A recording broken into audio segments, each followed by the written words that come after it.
The polyester scraped my collarbone like sandpaper.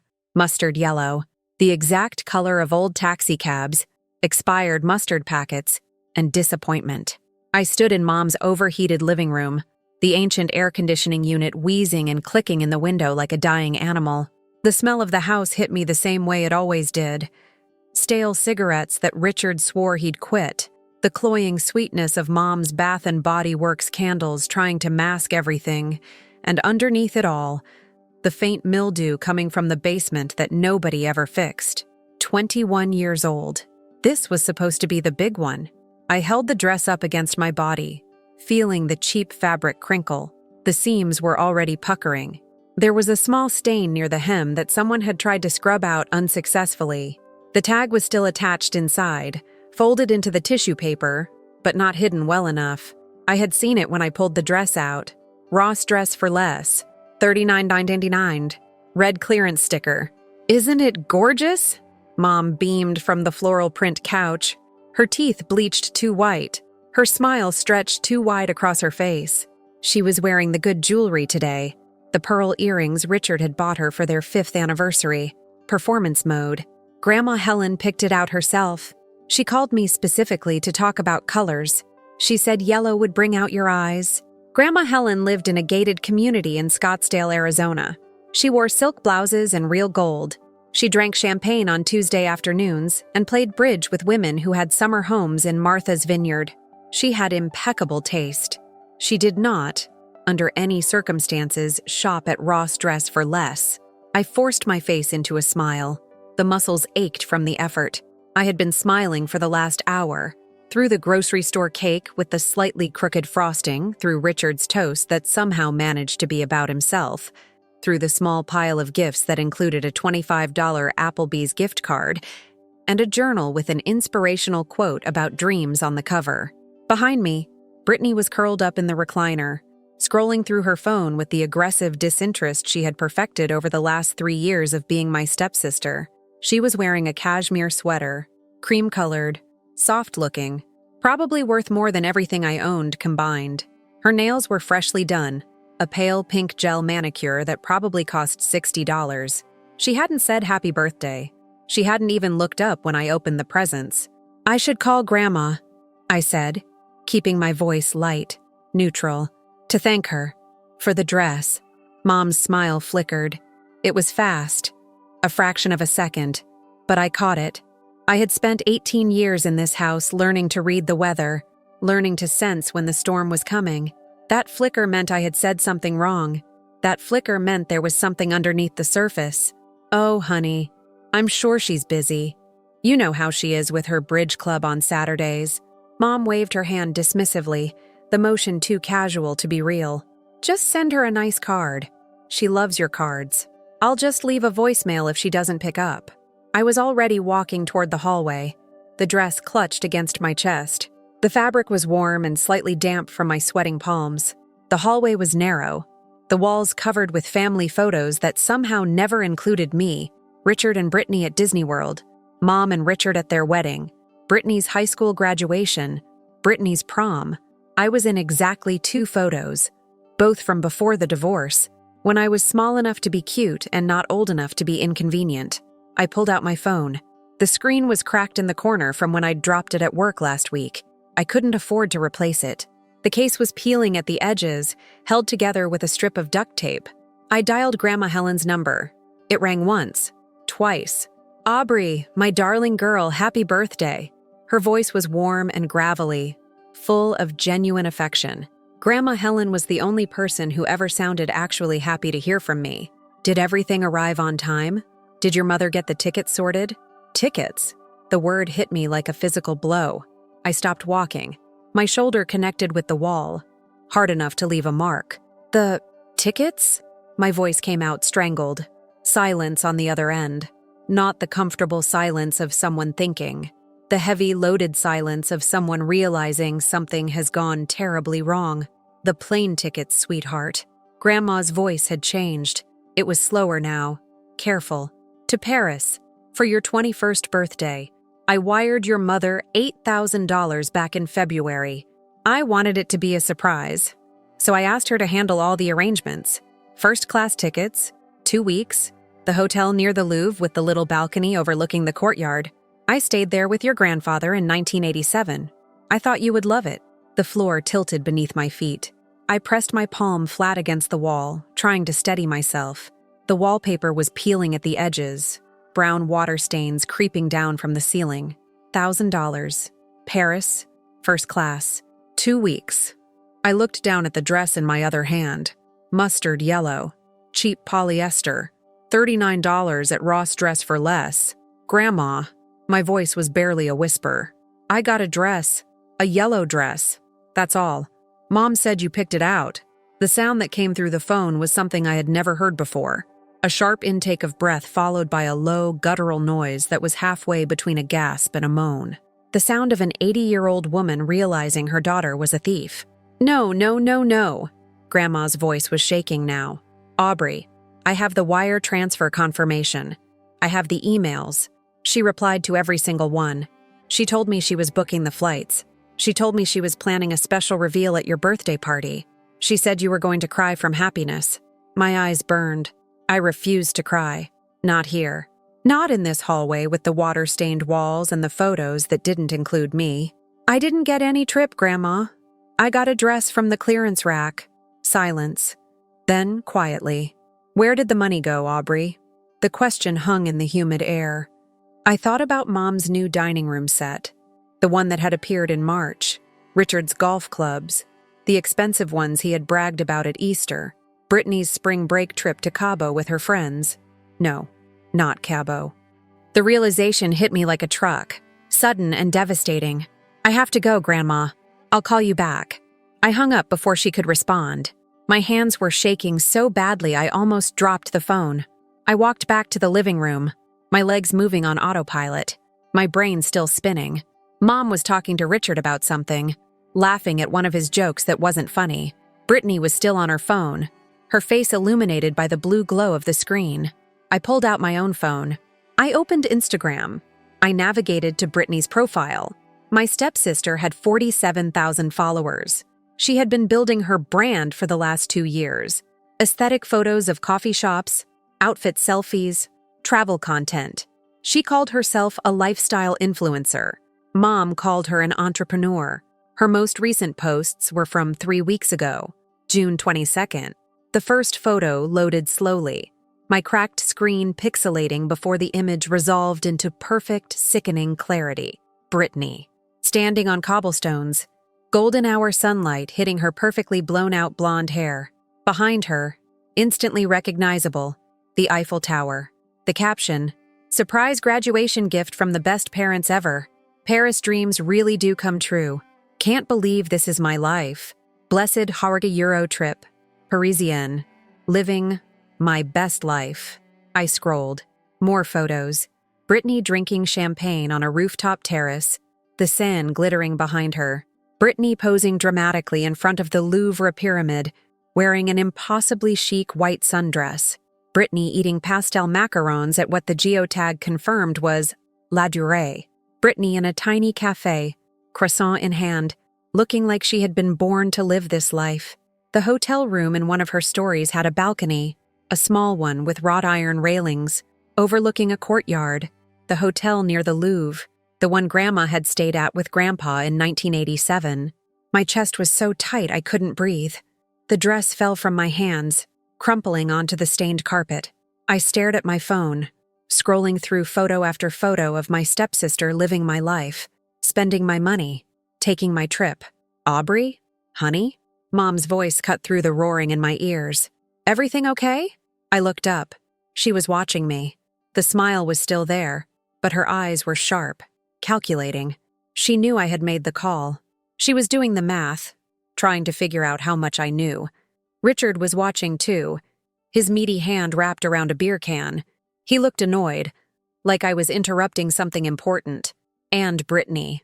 Brittany was still on her phone, completely oblivious, probably scrolling through comments on her Paris photos, reading the praise from strangers about her amazing life, her generous parents, her perfect trip. They didn't just steal the money. They rerouted everything. The flights, the hotel, the experience, to the daughter they actually wanted. And then they bought me a $40 consolation prize and asked me to call the person they robbed and say thank you. I bent down and picked up the dress. The polyester was scratchy against my palm. It felt like a uniform, like something an employee would wear. I walked past Mom, past Richard, past Brittany. I walked into the kitchen, the linoleum floor sticky under my shoes. I opened the cabinet under the sink. I pulled out the trash can, still smelling like last night's fish sticks, and I dropped the dress inside. It landed on top of coffee grounds and crumpled paper towels, mustard yellow against wrought brown. "Aubrey, what are you doing?" Mom was in the doorway, her voice high and thin. "That was a gift." "No," I said. I didn't raise my voice. I didn't need to. "That was a costume. The gift went to Paris." I walked past her. I grabbed my purse from the hook by the door. A cheap, fake leather thing I had bought at Target 2 years ago. I didn't take the Applebee's gift card. I didn't take the journal with the inspirational quote. I walked out the front door and into the thick August heat. The sun was going down, painting the sky orange and pink, and I just started walking. I didn't know where I was going. I just knew I couldn't be in that house for one more second. I walked until my feet hurt, until the blisters on my heels popped and bled into my cheap flats, until the sun went down completely and the streetlights flickered on, buzzing with insects, until my phone died and I couldn't check the time anymore. I found a bench outside a closed coffee shop. The wood was splintered and someone had carved initials into the armrest. I sat down. I stared at the empty parking lot. When I finally got home to my tiny room in the apartment I shared with 2 other girls, I plugged in my phone and called Grandma Helen back. It was almost midnight. She answered on the first ring. She had been waiting. "Aubrey, tell me everything." So I did. I told her about the dress, about the Instagram photos, about the hotel with the balcony. I told her about the years of being invisible in that house, about the favoritism, about the way Mom looked at me like I was a problem to be solved rather than a daughter to be loved. Grandma didn't interrupt. She just listened, breathing quietly on the other end of the line. When I finished, there was a long pause. "I'm going to fix this, Aubrey," she said finally. Her voice was hard now, cold in a way I had never heard before. "I promise you, I'm going to fix this." And 3 months later, I moved into a studio apartment the size of a large closet. The rent was $650 a month, which I could barely afford on my salary from the hotel front desk. The walls were thin enough that I could hear my neighbor's TV every night. She watched Wheel of Fortune at maximum volume, and the radiator clanked so loud in winter that I had to wear earplugs to sleep. The shower was a trickle. The stove only had 2 working burners. It was the first place I had ever lived that was entirely mine. Grandma Helen had wanted to wire me money. She had offered to pay for an apartment, for school, for everything I needed. I said no. I was done taking money that could be intercepted, rerouted, stolen. I was done depending on anyone who shared blood with the woman who had raised me. But Grandma did one thing I couldn't refuse. She called me on a Tuesday afternoon, 3 weeks after I moved. Her voice was calm and matter-of-fact, the way it got when she was discussing business. "I've removed your mother from my will," she said. "Completely. The house, the accounts, the investments. All of it goes to you when I'm gone. I met with my lawyer yesterday. The paperwork is filed. It's done."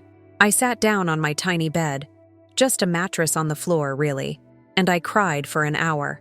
Not because of the money, because someone had finally chosen me. I cut off all contact with Mom.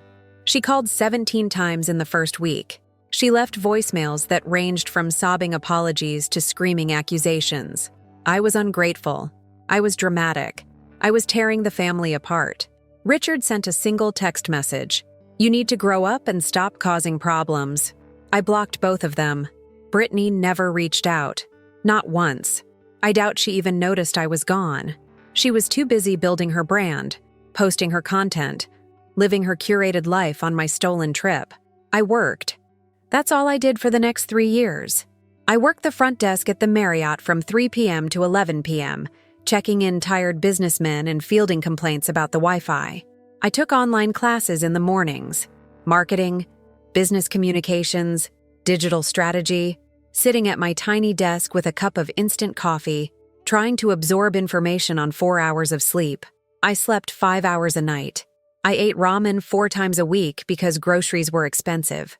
I wore the same 3 outfits on rotation, washing them in the bathroom sink because the laundromat cost $4.50 per load. But I survived. More than survived. I learned.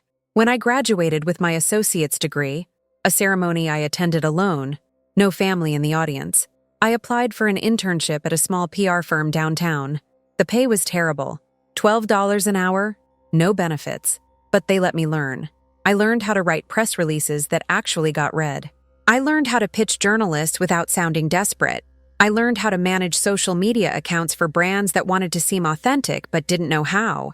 I learned to read people, what they wanted, what they feared, what made them click. Maybe it was all those years of reading my mother's expressions, learning to predict her moods. Maybe manipulation was genetic. Either way, I was good at it. The internship turned into a junior position. The junior position turned into a coordinator role at a bigger firm.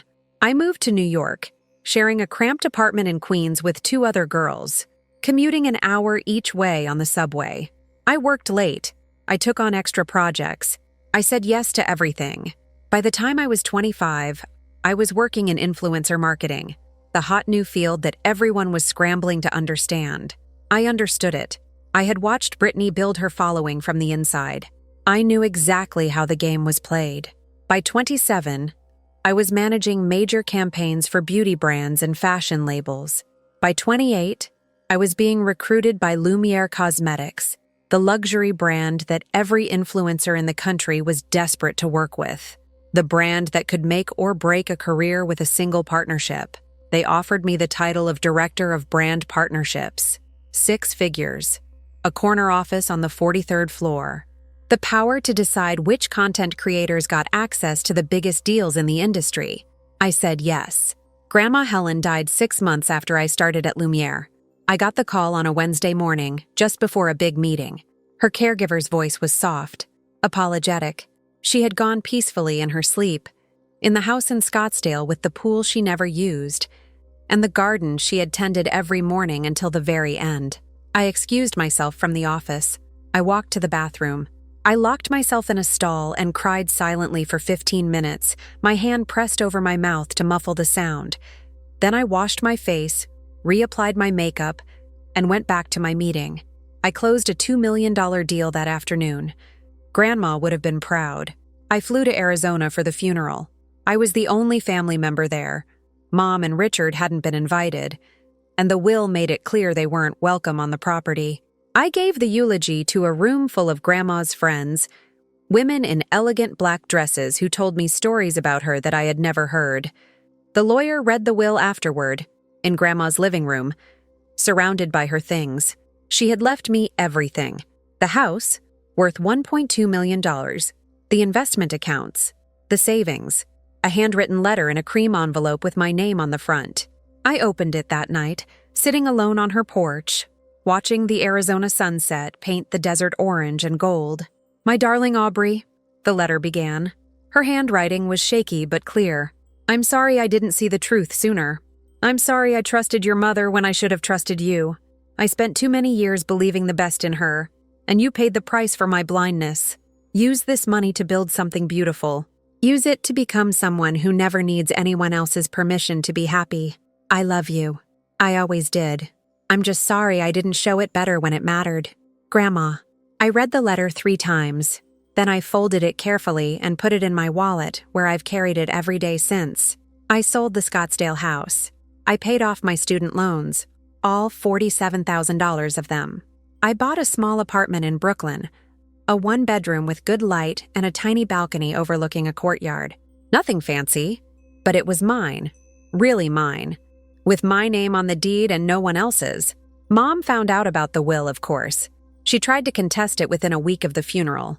Her lawyer called my lawyer and made threats about undue influence and mental incapacity, claiming Grandma hadn't been in her right mind. My lawyer sent back a single document, the wire transfer confirmation from February of my 21st birthday, with the memo line that read, "Paris trip for Aubrey. Surprise." Attached was a printout of Britney's Instagram, time-stamped June 2017, showing her at the Eiffel Tower. The contest was dropped within 3 days. I heard through distant relatives that Mom and Richard were struggling after that. Richard's business failed. Some kind of investment scheme that went bad. They had to sell the house, the one with the mildew in the basement and the photos that didn't include me. Last I heard, they were renting an apartment somewhere in Florida. I didn't feel sorry for them. I didn't feel anything at all. 7 years after my 21st birthday, the conference room on the 43rd floor smelled like fresh espresso and Italian leather. Floor-to-ceiling windows overlooked Midtown Manhattan, the November sky heavy and gray, the first snowflakes of the season beginning to drift past the glass. I sat at the head of the long mahogany table, a stack of portfolios in front of me, a cup of black coffee cooling at my elbow. My blazer was charcoal wool, Italian cut, tailored to fit like armor. My heels were Louboutin, a gift to myself when I got promoted. The gold nameplate at my position read, Aubrey Chen, Director of Brand Partnerships. Chen was my married name. Marcus and I had gotten married 2 years ago. A small ceremony, just us and 12 friends, on a beach in Portugal. No family, no drama, just love and the sound of the waves. I flipped through the portfolios, making notes on each one. We were launching our biggest campaign ever, a 7-figure partnership with a travel and lifestyle influencer to promote our new summer collection across European destinations. Paris, Rome, Barcelona, luxury hotels, first-class experiences, the whole dream. The irony was not lost on me. My assistant, David, knocked on the glass door. He was 24, fresh out of college, eager and ambitious. He reminded me of myself at that age, hungry, desperate to prove something, willing to work 18-hour days for a chance. The 2 o'clock is here, he said. Brittany Sullivan, lifestyle and travel influencer, 412,000 followers. Sullivan. She had taken Richard's last name when she rebranded 3 years ago. Probably thought it sounded more sophisticated, more marketable. I hadn't seen Brittany since that birthday 7 years ago. She existed in my peripheral vision only through the occasional Instagram post that the algorithm surfaced. Photos of her at brand events, sponsored content for teeth whitening kits and meal delivery services. The desperate hustle of someone trying to stay relevant in an industry that ate people alive. Her engagement had been dropping. I had seen the analytics. She needed this deal. Send her in. I straightened the portfolios. I adjusted the nameplate so it faced the door. I took a sip of my coffee, now cold, and let it ground me. The door opened. Brittany walked in the way she always had. Shoulders back, chin up, smile bright, like she owned whatever room she entered. Her hair was perfectly blown out, honey blonde with expensive balayage highlights. Her outfit was carefully curated. Cream blazer, silk blouse, gold jewelry, designer bag that cost more than my first month's rent in that studio apartment. She looked successful. She looked expensive. She looked like she belonged here. She looked exactly the same. Thank you so much for meeting with me.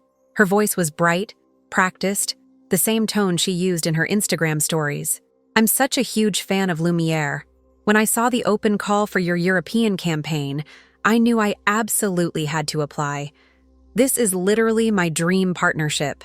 She sat down across from me without waiting to be invited, arranging her portfolio on the table with practiced confidence.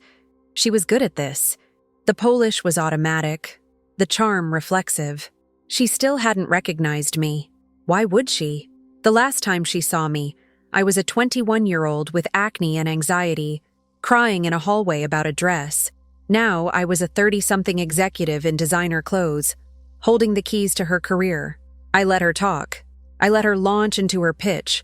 Engagement rates, audience demographics, previous brand partnerships, growth projections. She was polished, professional, well-rehearsed. She pulled out charts. She referenced case studies. She had clearly done her homework. She had built something real, I had to admit. A following, an aesthetic, a business.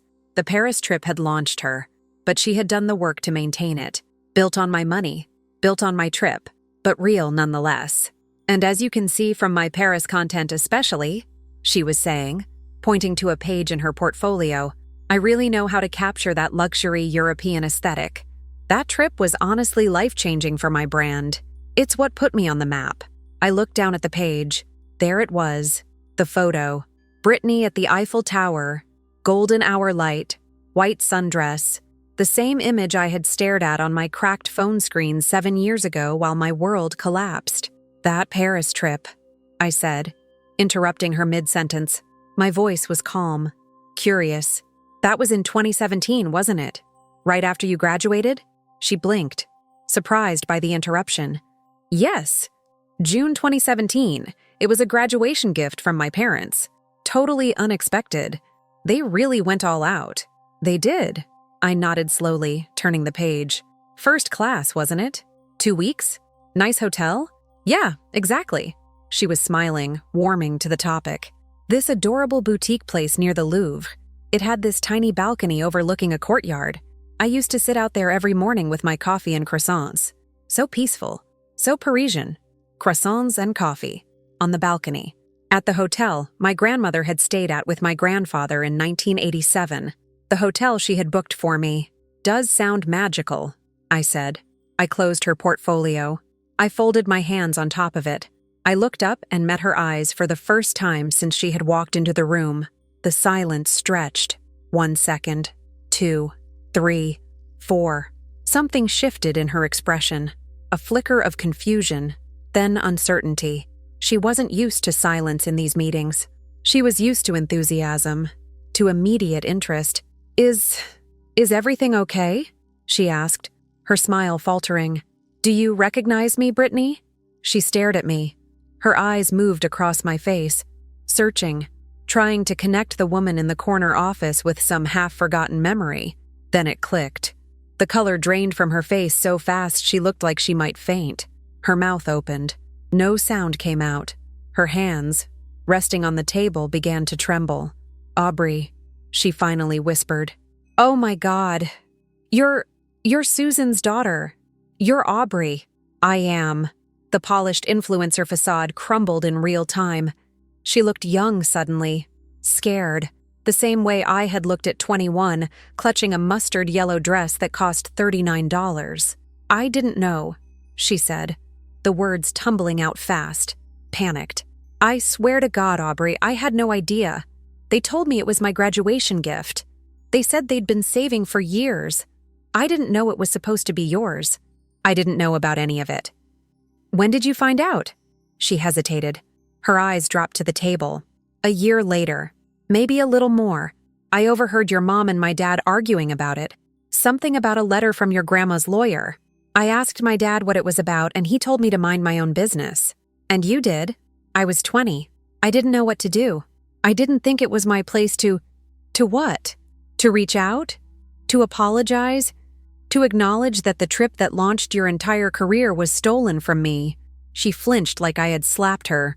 You heard that the $8,000 your dad used for your surprise graduation gift was money my grandmother sent for my 21st birthday trip to Paris, I continued, my voice flat and cold. And you just didn't push it.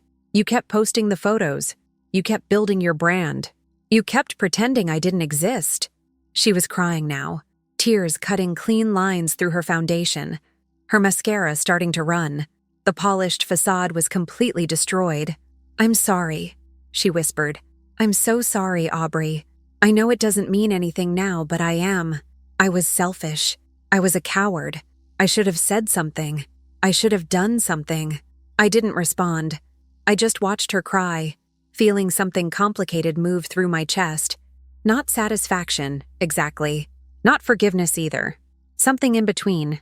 That trip was supposed to be my start, I said finally. Did you know that?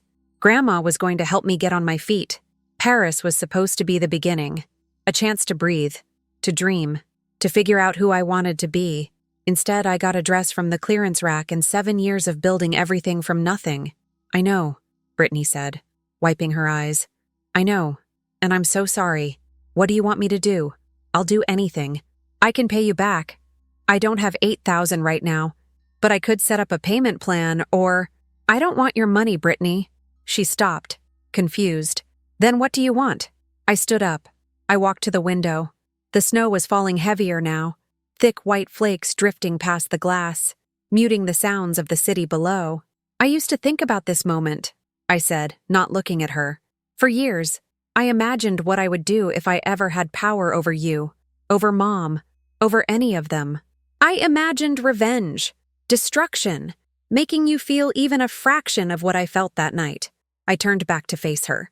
She was still crying, makeup ruined, expensive blazer wrinkled from hunching forward. But here's what I learned, Brittany. Revenge doesn't give you back what you lost. It just keeps you chained to the people who hurt you.